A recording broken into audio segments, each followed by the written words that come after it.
Hey, it would seem that Blizzard launched a revamped version of Brewfest in 2025, so let's talk about it. But before I dive into how the Brewfest looks like in this day and age, let's talk about what Brewfest is, or maybe on the larger scope even, what the world festivities in World of Warcraft are and what is their significance. The world periodic events have been present in World of Warcraft ever since Vanilla, or as we call it Classic nowadays. Brewfest is one of the oldest. Not the oldest, I think the oldest would be the Moon Festival, but still one of the oldest, and it means quite a lot to me, because I have been present almost every year for this one, sometimes even to unhealthy degree. I will talk about this a little later.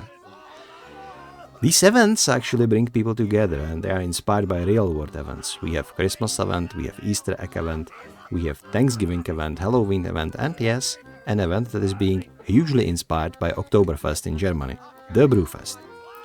While this festivity is also happening in Orgrimmar, let's be honest, here the Brewfest is about drunken dwarfs.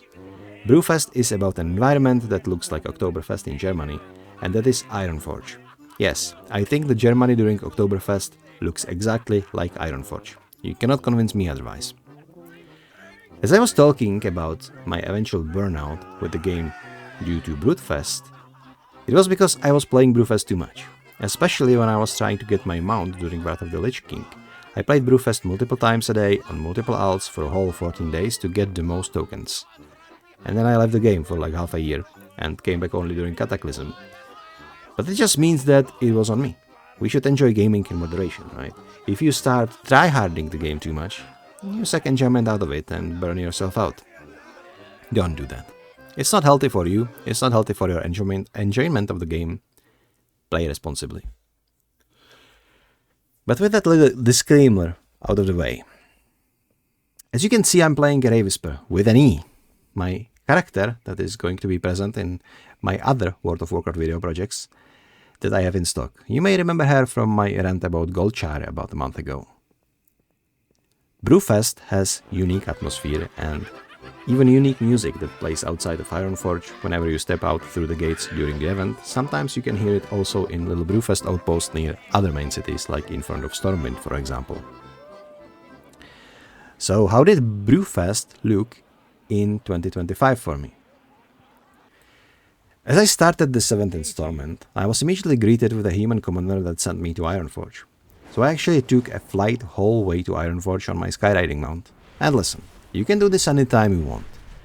But doing this for a purpose, it felt kind of relaxing, almost zen-like experience. I got all the way to the gates of Ironforge, and the first thing that I was greeted with was this huge aggressive monkey wreaking havoc.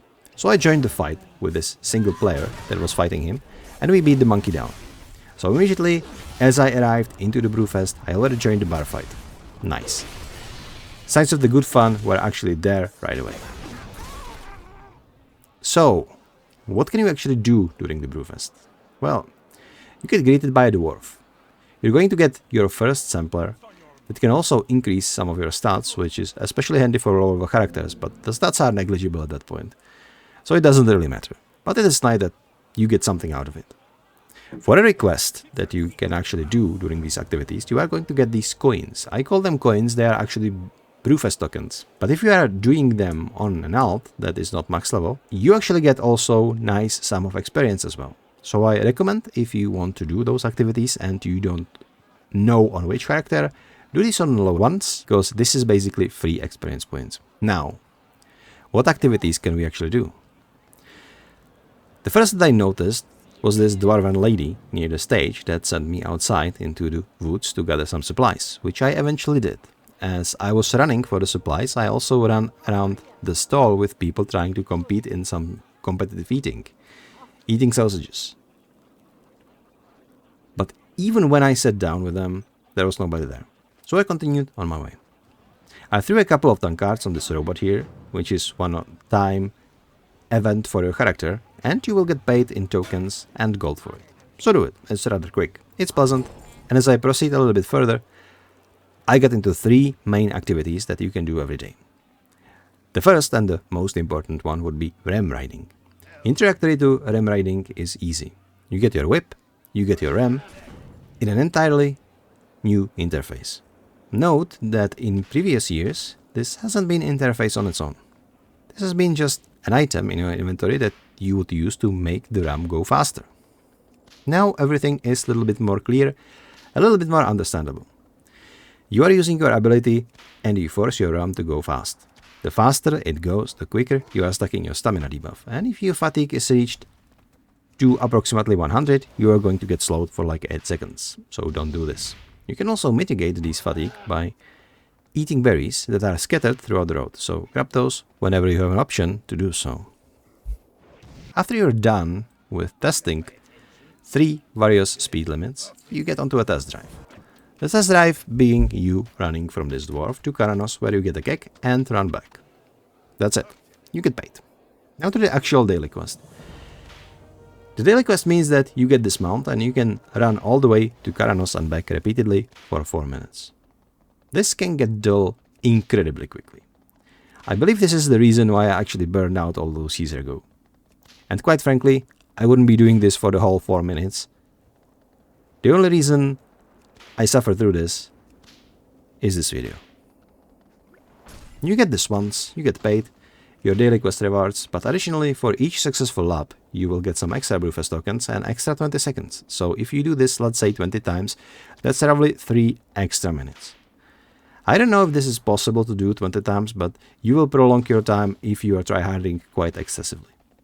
So you're going to be stuck in here for a while, and that can be nerve-wracking. And I wouldn't recommend this on multiple alts. Especially not on multiple alts. If you want to do these activities on multiple alts, it is much better to just log in your alt, finish one lap, get paid, move to another alt. Speaking of alts, the Brewfest tokens are finally warbound. They are not in the currency section, like typical warbound currency, but you can stash them into your warbank. And you're set to go. Which means that this year is actually the best year if you want to get some of those toys that you didn't get in the early years. It's going to be much easier to get any item you want. If we are done with the RAM racing, there are 2 more activities that we can talk about now. The first one would be these bubbles. You talk to a dwarf, he will tell you to catch the bubbles. You hop onto your skyrunning mount and just do that. You're catching the bubbles in the air. Simple. Once you stack up enough bubbles, you are set to go, ready to get paid. The last quest in here would be taking the keg all the way from Ironforge to Karanos. You need to roll this keg down the hill. You are collecting these little green orbs that will increase your speed and avoid the spillage. You can actually get too far to get outside of Karanos even, as I did in my video, but luckily the developers thought about this, and once you are outside of the boundaries, your keg rolling gets incredibly slow. So you can never get too far. Which means you can easily get back and deliver the keg. My only complaint about this quest is there is no clear indicator where you need to deliver the keg. So you just need to wing it to this huge stash of kegs that is in Karanos. I mean, it is self-explanatory, right? And people often complain that the games are holding their hand too much, but then the game doesn't hold your hand once and you miss the mark, so joke's on me, I guess. Anyway, I delivered the keg, got paid, and moved on. As I was doing all these activities, I found out that in the stall with sausages there was this elf, let's call him Noctis, because that was his nickname, already waiting. So I joined him, and soon enough 2 other players joined in and we were able to do the sausage competition. Yes, the sausage competition. Please don't be 12 years old, alright? So I was chugging on so many sausages that, guys, please. Alright, so I was chugging on so many sausages that I thought I'm going to win, but the dwarf sitting on my right chugged even more. So I lost. I checked the prize vendor, and it seemed you need to win 5 matches to get the trophy. But I already had the trophies from previous years, so I did not really care that much about this. Now let's talk about why there is so little people around. As you can see, there is almost nobody there. This is on me. I will zone out the Outland timeline with Chromie, and I found out that it will zone you out even in this activity. So later, when I got back with my main to do some dailies, to get a little bit more tokens, yeah, there was a lot of people around all over the place. Now, people are important in this event, and I'll explain you exactly why. One of the huge new events is the cooking of the soup and brewing of the brew and baking some pretzels, etc. And we can even bake these pretzels. Do you remember the lady that sent us to the woods to collect more supplies and bring them to the cart? Yeah, this one. So I realized that once you collect the supplies by killing a couple of monkeys and bring them to the cart, you get asked to bake the pretzel. Once you bake the pretzel, you get asked to cook a porridge. Once you cook the porridge, you get asked to brew a beer. Deliver all of those things onto various tables that are around the place, and there is this elf who then asks for the pretzel. So you give it to him, and the whole quest chain is done. At this point, I was a little suspicious. This looks like a complex activity. It for sure wouldn't be just a little bit of activity that give me a couple of tokens and nothing more coming out of it, right? And I was right. Every hour, there is this huge festival celebration where you start helping out around, and it is really similar to soup from Azure Spawn, where we were cooking soup with Tuskars, remember? So, what we do is we are actually opting out to one of these three roles. You are either a cook who is cooking and getting supplies to the table, meaning pretzels, porridge, and soup, as I was mentioning before. And also a beer. You are a gatherer who is going out into the woods, killing monkeys and bringing supplies to the cart, because cooks need these supplies for their pretzels and brew and etc. Or you can be a server who is serving people and giving them what they order. This is a really nice activity that is going on every hour. And just like any other world activity like this, you have this bar on the top of the screen that you need to fill in for the rewards. Because I was zoned out to Outland, as I mentioned before, I had only this dwarf guy helping me out who was carrying in supplies, and I was cooking pretzels. We didn't get anything because we didn't get any rewards. By the end of the activity, there is this huge monkey that I already fought once, so we fought him again. And again, no rewards out of this. But hey, at least it was fun. And it was. Now, especially on the cooking that utilizes not only just clicking around, but also the evoker-esque channeling of abilities, or what they call charge-up abilities, I believe, where you need to hit the sweet spot. I think this kind of a beta test for upcoming housing feature. I don't know if I said that, but my thought process is that Brewfest is actually one of the most coziest activities you can do in World of Warcraft, at least until housing is coming around. So it is really not surprising that they are probably testing some possible neighborhood activities for the housing in this event. Right now, with all of this, there is not much else you can do in the Brewfest. You are collecting coins for the rewards. That is self-explanatory. And if you don't want to be confined to Ironforge or Orgrimmar, you can also venture out into various taverns across the whole world. And in each tavern there is a bar, and on the bar you can grab yourself about 10 tokens from a little keg that is there. That will increase your token stash. As I was ready to leave, I realized one thing. I am forgetting one crucial thing, one crucial part of the Brewfest, and that is Corendar Brew. It has been in Brewfest for a long time. The Dark Iron Brewmaster that we bully each year for loot. So I signed up into a dungeon as a tank, got in there quickly, and because the scaling nowadays works in a way that max level characters are once again top of the food chain, they melt Koren really quickly. And if the dungeon is rather quick and you can really be done with it quite easily, in a matter of seconds in fact, once you get it, you still get paid. You still get this keg full of coins, and there is also a chance for a rare mount. This year the rare mount is kind of like a helicopter or flying machine.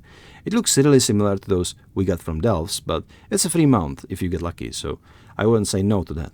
I wasn't lucky though, even though I tried with 2 characters already. But hey, Brewfest is still in progress. Maybe I will get a chance later. God, I love gacha. Just kidding, I hate gacha. Anyway, I think the revamped Brewfest is really nice this year. They really stepped up with the cookout. At least we are not just murdering Dark Iron Dwarfs again, which didn't make sense last year because Dark Iron are fans now. We have new activity that is actually quite engaging and forces people to work together, which can work in various results. But one thing is for certain, you shouldn't be like me. Don't be in Outland timeline. Go to Brewfest, have a beer, have a drink, have a beverage, have a sausage, buy a few tokens, win a few tokens, and yeah, maybe you get some prizes. That is all I have to say about Brewfest. I think it's a nice little event, and the revamp is actually very good and very engaging. Thank you for watching, and if you like this video, I will have more coming up in the similar format in the near future, hopefully. Some about lore walking, some about World of Warcraft in general, and if you could spare a second, I would appreciate a like, and if you want more of my videos, subscribe would be handy as well. I also stream on Twitch, quite often actually. Come visit, say hi. And until next time, I see you. Bye.